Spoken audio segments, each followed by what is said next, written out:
कछुआ अपने अंगों को सब ओर से समेट लेता है। ऐसे मनुष्य को चाहिए कि वो सब ओर से अपनी संसारी इंद्रियों को समेट ले। कछुआ की बात। ठीक उसी प्रकार जो प्रत्याहार की विधि से अपनी सब इंद्रियों को विषयों की ओर से समेट लेता है, वो पाप रहित हो जाए। पाप, आप संसार पर जो आपकी दृष्टि है, इस रंग बिरंगे संसार पर हम मनुष्य की जो दृष्टि है वो इंद्रियों को खींच के अपने अंदर, जैसे कछुआ अपने पैरों को खींच के अपने अंदर कर लेता। हमारी दृष्टि वही होना चाहिए। नाभि प्रदेश में सूर्य और तालु स्थान में चंद्रमा निवास करते हैं। कार्तिकेय भगवान कहते हैं ऋषिवर, नाभि प्रदेश में सूर्य, नाभि में सूर्य और तालु में चंद्रमा निवास करते हैं। चंद्रमा नीचे मुख करके अमृत की वर्षा करते हैं।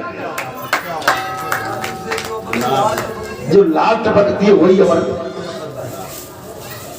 अगर लाल नहीं बनी तो मृत्यु है। अब वो अमृत पहुंचता है नाभि में। कहा? नाभि। वो लाल कहां पहुंचती है? नाभि में। तो रावण की नाभि में क्या था? अमृत। अमृत।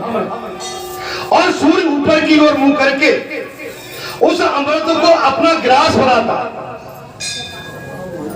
और भगवान सूर्य ऊपर को मुख करके जब ऊपर से चंद्रमा के द्वारा अमृत की वर्षा होती है, सूर्य उस अमृत को ग्रहण करते हैं। ऐसे ही मनुष्य का है। अतः ऐसा उपाय करना चाहिए जिससे वो अमृत प्राप्त हो सके। आप अपना मुंह केवल अमृत की तरफ कर लो और संसार के विष को त्याग दो।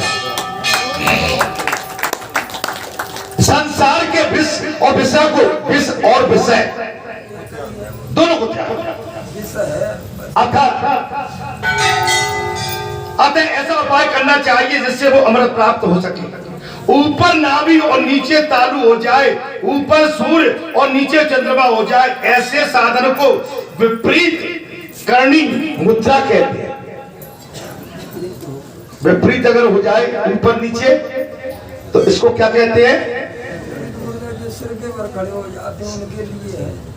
जो शीर्षासन लेते हैं उनके लिए ये अभ्यास से सिद्ध होता है।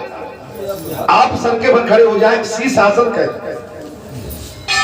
तो भगवान कार्तिकेय कहते हैं अश्वमेध और राजसु यज्ञ से भी क्षमा करो।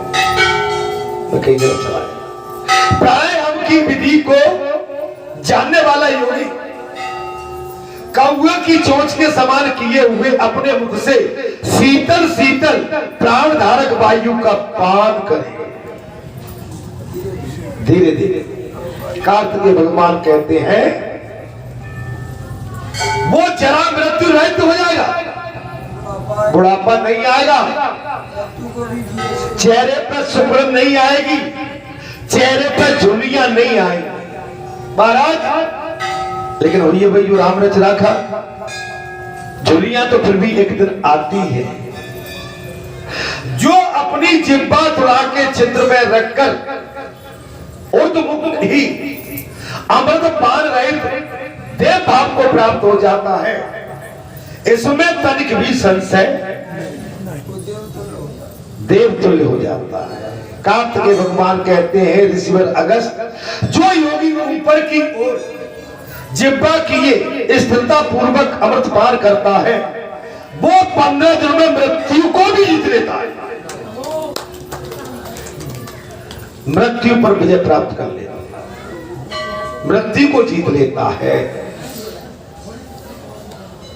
जिह्वा के अग्रभाग में उसके मूल भाग में स्थित प्रकाशमान छिद्र को दबा का महीने में कभी हो जाता है।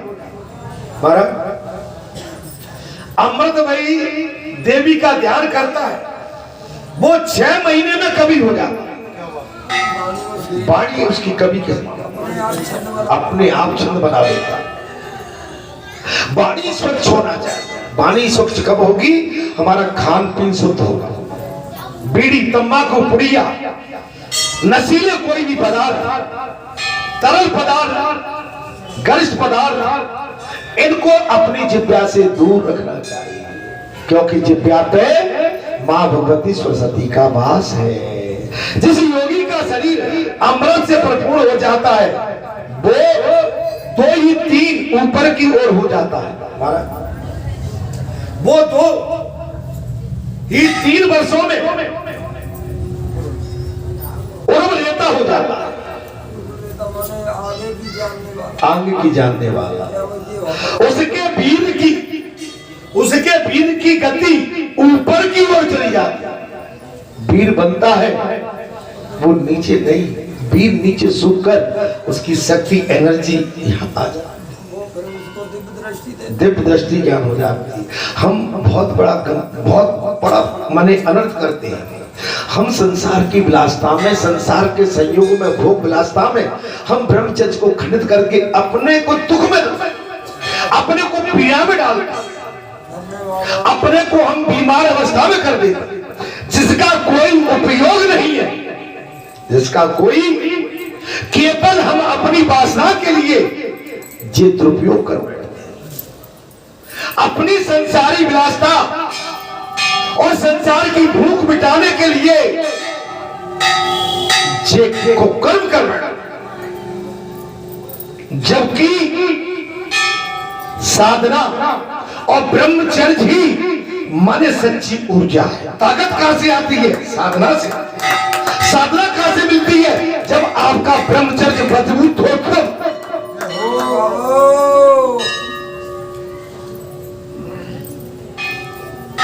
एक मैंने दृष्टांत सुना था, एक पुत्र था अट्टा कट्टा पहलवान, महाराज पहलवानी करता था, कुश्ती लड़ता था, अंतिम कुश्ती लड़ता था, लेकिन भाग्यवश उसकी शादी भी हो गई। अब शादी हो गई तो संसार तो मिल गया, संसार मिल गया। माता पिता उसकी रखवाली करना चाहते थे, लेकिन शादी के बाद कोई रखवाली नहीं कर पाया। अंत में वो संसार की विलासता में इतना कमजोर हो गया कि जो अंतिम कुश्ती लड़ता था वो पहले बार में ही पराजित हो जाता था। नहीं आई समझ, मैं ज्यादा क्लियर इसलिए नहीं, मेरी बात बैठी। माने ब्रह्मचर्य सबसे बड़ी एनर्जी है, सबसे बड़ी शक्ति है। जो लंगोटी का पक्का ब्रह्मचर्य का पालन करता है उसके पास एनर्जी, ताकत रहती है। अगर वो चाहे ना, अगर पत्थर में भी मारे हाथ तो पत्थर तोड़ने की क्षमता रखता है। बोल सच्चे दरबार की जय। अर्थात वो मृत्यु को जी सकता है, 6 महीने में कभी हो जाता है, और उसके वीर की गति ऊपर की ओर हो जाती है।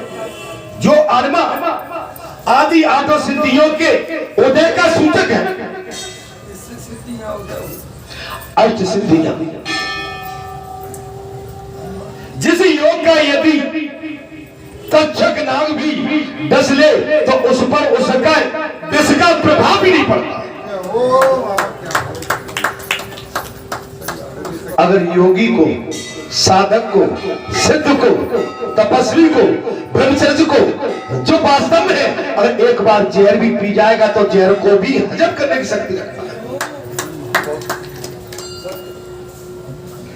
आसन, प्राणायाम और प्रत्याहार से संपन्न होकर ध्यान का अभ्यास कर, ये करना पड़ेगा।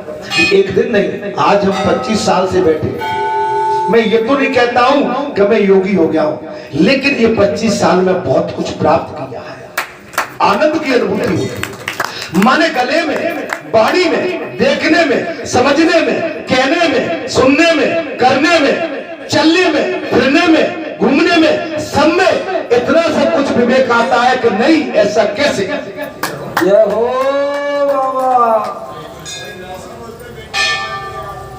आप भी उसी साधना से जुड़े, मैं जानता हूं आपके अंदर भी इसकी अनुभूति होती होगी। मन को स्थिर करके अपने हृदय में पृथक पृथक पंच महाभूतों को जो धारण करना, उसी को धारण करते हैं। ध्येय चिंता एवं ध्येय चिंता यावम, अर्थात इस धातु सूत्र के अनुसार ध्येय धातु का प्रयोग चिंता में अर्थ होता है। जैसे लाइट जलने के लिए लाइट तो आ रही है, लेकिन अर्थ नहीं दोगे तो लाइट नहीं जलेगी। तत्वों में चित्त की एकाग्रता को ही चिंता कहते हैं। ये चिंता ही ध्यान है।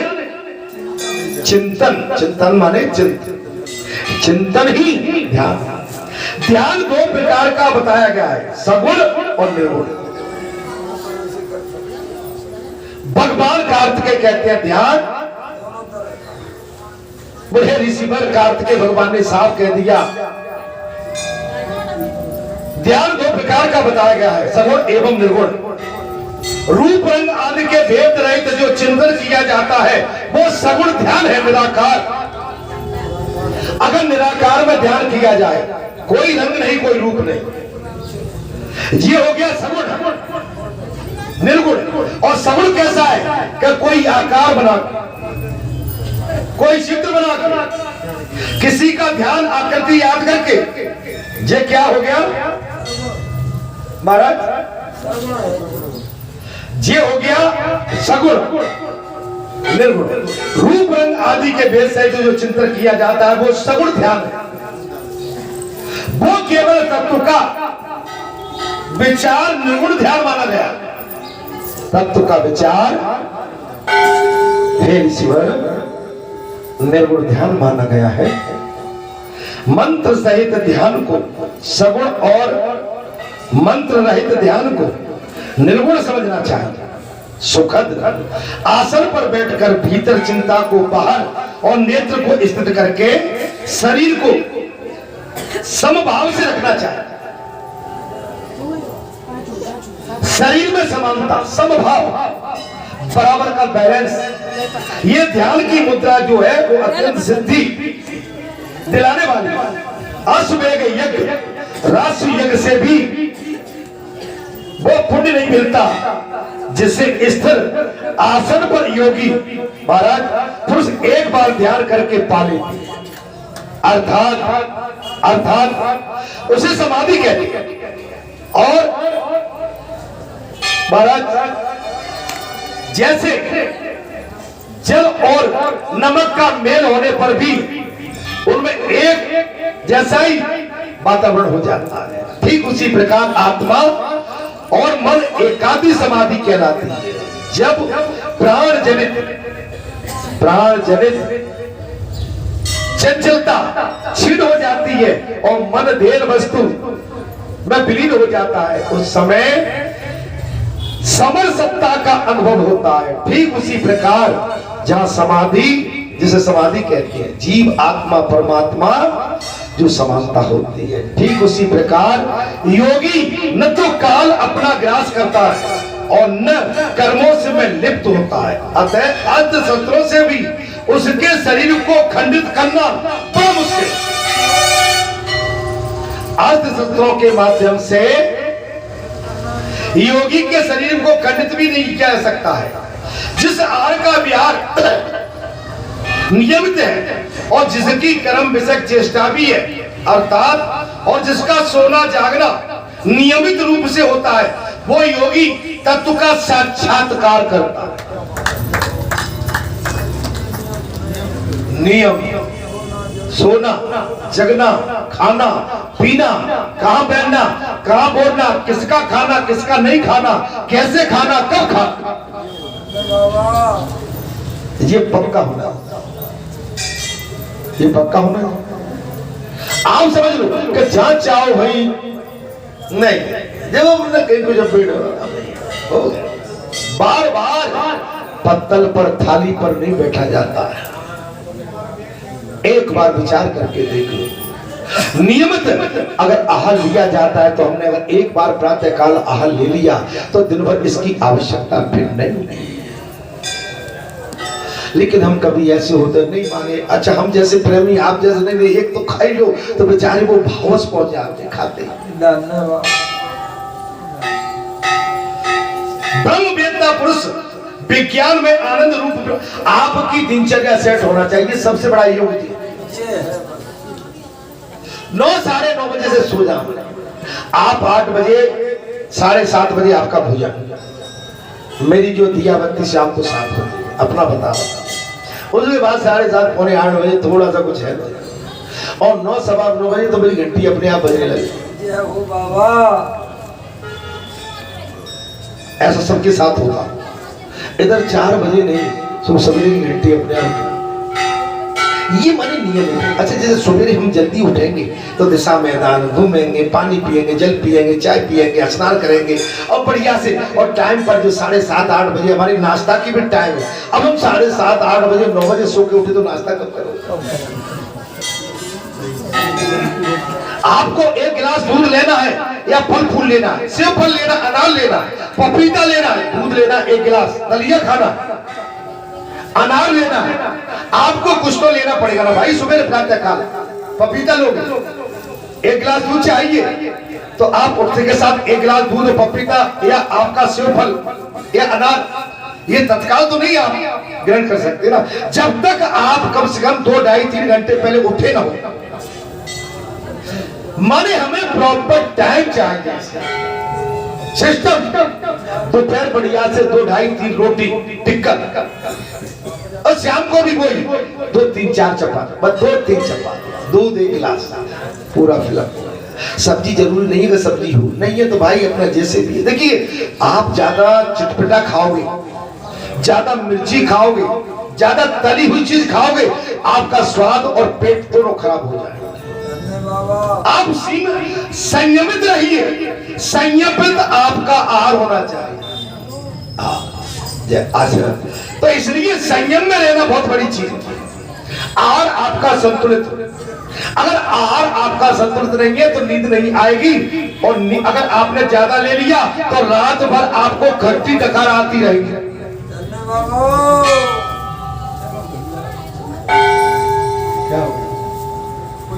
अस्त्र शस्त्रों से भी उसका शरीर खंडित नहीं किया जा सकता है। कार्तिक भगवान ने साफ कह दिया, जिसका आहार विहार नियमित है और जिसकी कर्म विषयक चेष्टा भी नियमित है और जिसका सोना जागना नियमित है, महाराज वो योगी तत्व का साक्षात्कार करता। उठना, जागना, खाना पीना नियमित है। ब्रह्मवेत्ता पुरुष विज्ञान में आनंद स्वरूप ब्रह्म को ही तत्व मानते हैं, जिसका कोई दृष्टांत नहीं है तथा जो मन और वाणी का अगोचर है, उस आलम शून्य निर्भय एवं निरोध पार ब्रह्म परमेश्वर परमात्मा में योगी पुरुष संड योग की विधि से लीन होता। आपका धर्म कर्म और मर्यादा, खान पान, उठन बैठन, चलन फिरन, सोवन उठन, ये बिल्कुल मर्यादित है। आपका ये व्रत पूरा हो सकता है, ज्यादा पूजा की आवश्यकता नहीं होती है। जैसे घी में छोड़ा हुआ, महाराज घी में छोड़ा हुआ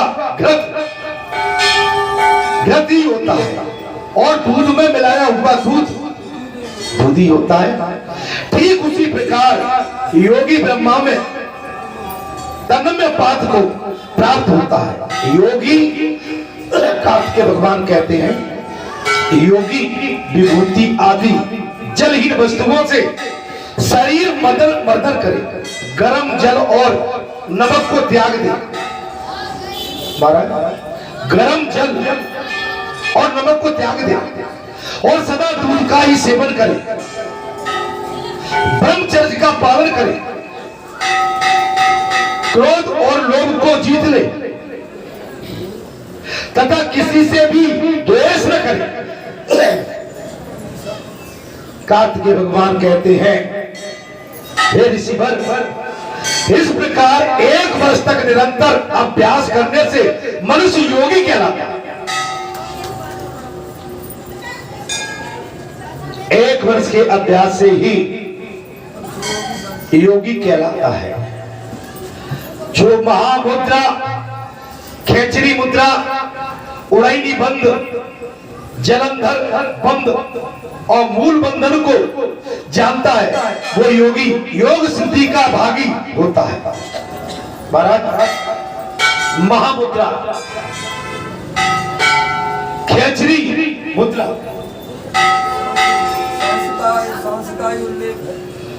उड़ियान बंद,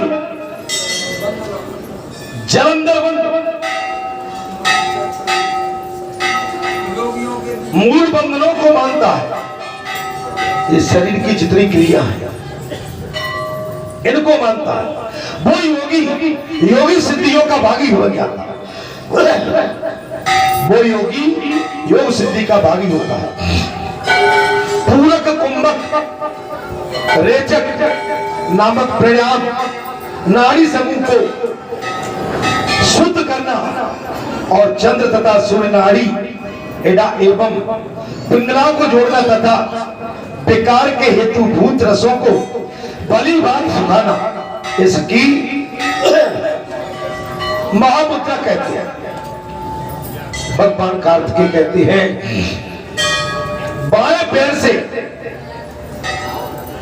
जनेंद्रियों को दबाकर अपनी थोड़ी को वक्ष स्थल पर रख, बिल्कुल नीचे वक्ष स्थल पर रखकर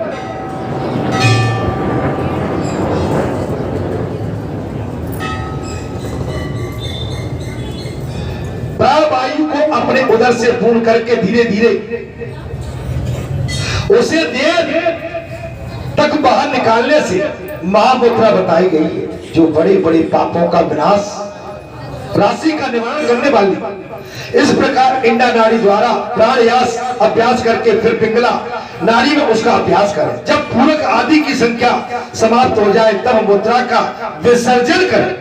इसका अभ्यास हो जाने पर योगी के लिए और अपथ्य का विचार नहीं रह जाता है। उसके लिए सभी विकार व पातक रस नियस हो जाते हैं। तब कार्तिकेय भगवान कहते हैं भयानक विष भी पीते हुए भी अमृत की भांति पच जाता है।